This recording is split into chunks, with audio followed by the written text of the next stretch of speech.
चलिए आगे बढ़ते हैं। उत्तर प्रदेश की योगी सरकार के गैर मान्यता प्राप्त मदरसों को लेकर चलाए गए सर्वे को लेकर बसपा सुप्रीमो मायावती ने योगी सरकार पर निशाना साधा है और कई सवाल दागे हैं। देखिए, मायावती ने ट्वीट कर पूछा कि मदरसे सरकार पर जो बोझ नहीं बनाना चाहते तो उसमें दखल क्यों दी जा रही? क्या सरकार उन्हें सरकारी बनाना चाहती है? मायावती ने एक के बाद एक 4 ट्वीट करके सरकार पर सवाल उठाए। यूपी सरकार द्वारा विशेष टीम गठित करके लोगों के चंदों पर आश्रित प्राइवेट मदरसों के बहुचर्चित सर्वे का काम पूरा, जिसके अनुसार 7,500 से ज्यादा गैर मान्यता प्राप्त मदरसे गरीब बच्चों को तालीम देने में लगे हैं। ये गैर सरकारी मदरसे सरकार पर बोझ नहीं बनाना चाहते तो फिर इनमें दखल क्यों? मायावती ने सवाल उठाते हुए सरकार पर उदासीनता के भी आरोप लगाए। उन्होंने ट्वीट किया, यूपी और देश के बाकी सभी राज्यों में भी सरकारी स्कूलों के साथ साथ पूरी शिक्षा व्यवस्था के हालात जो लगातार बदतर होते चले जा रहे, वो किसी से भी छिपे नहीं। फिर भी सरकारें लापरवाह और उदासीन क्या इसलिए है कि वहाँ ज्यादातर गरीब और कमजोर वर्गों के बच्चे पढ़ते हैं? मायावती के बयान पर यूपी सरकार ने साफ किया कि भाजपा मदरसा विरोधी बिल्कुल नहीं। जो अवैध मदरसे चल रहे हैं उनको चिन्हित करके उनको बंद करने का विचार किया गया है। और अवैध कुछ भी चले, चाहे वो मदरसा चले, कोई प्राथमिक विद्यालय चले, कोई हिंदी मीडियम का, इंग्लिश मीडियम का, या किसी भी प्रकार से अवैध जो भी है वह अवैध है, जो वैध है वो वैध है। तो मुस्लिम नौजवान छात्र उन मदरसों में पढ़ रहे हैं, उनको बेसिक फैसिलिटीज़, उनकी इंफ्रा की स्थिति, उनके पेयजल की स्थिति, उनके टॉयलेट की स्थिति, ये सरकार अगर जानना चाह रही है तो इसमें कहीं कोई गलती नहीं है।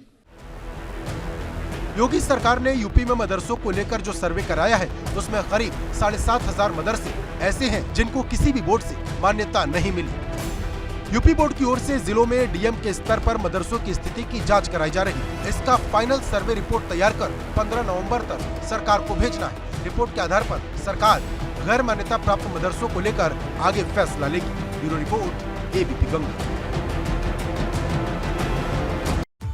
और चलिए अब इसी पर ज्यादा जानकारी ले लेते हैं। लखनऊ से हमारे सहयोगी अनुभव शुक्ला हमारे साथ लाइव जुड़ गए हैं।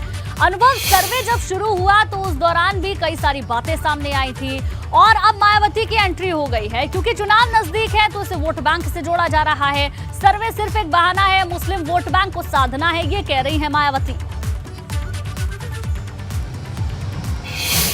देखिए, बिल्कुल जब सरकार ने ये फैसला लिया कि सर्वे कराए जाएंगे गैर मान्यता प्राप्त मदरसों का सर्वे, देखिए इसको समझना बहुत ज़रूरी है। गैर मान्यता प्राप्त यानी जो मदरसा बोर्ड से मान्यता प्राप्त नहीं है, ऐसे मदरसों का सर्वे कराने का फैसला लिया। उसके बाद ही कितना हंगामा हो गया। आप देखिए, हैदराबाद से लेकर उत्तर प्रदेश में तमाम नेताओं ने इसके खिलाफ जो है तमाम बातें कही। समाजवादी पार्टी हो या फिर कांग्रेस हो, तमाम सारे लोगों ने इस पर सवाल खड़े किए और बीएसपी सुप्रीमो मायावती ने भी कल ट्वीट करके इस पर निशाना साधा, इसलिए कि जो कमेटी बनाई गई जिलों में, वहाँ उस कमेटी को अपनी रिपोर्ट 25 तारीख तक डीएम को सौंपनी थी और सभी जिलों में जब कमेटी ने अपनी रिपोर्ट सौंप दी तो अब डीएम को वो रिपोर्ट शासन को 15 नवंबर तक भेजनी है। इसीलिए मायावती ने वो वक्त चुना जब सारी रिपोर्ट अलग अलग जिलों में डीएम के पास आ गई। उन्होंने क्या कहा कि ये जो 7500 मदरसे मिले हैं, अगर वो गैर मान्यता प्राप्त है और वो सरकार से मदद नहीं लेना चाहते, किसी और फंडिंग से वो अपने मदरसे को चला रहे, तो सरकार को इसमें क्या दिक्कत है?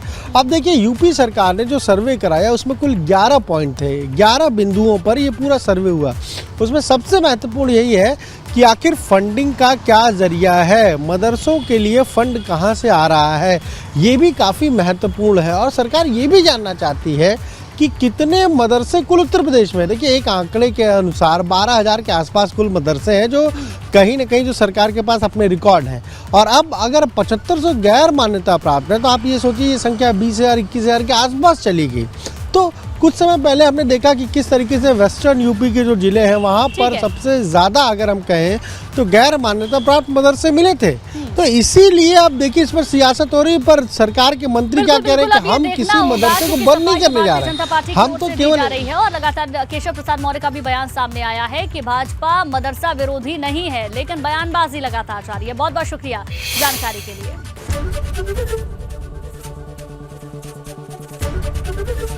एबीपी गंगा, खबर आपकी, जुबान आपकी।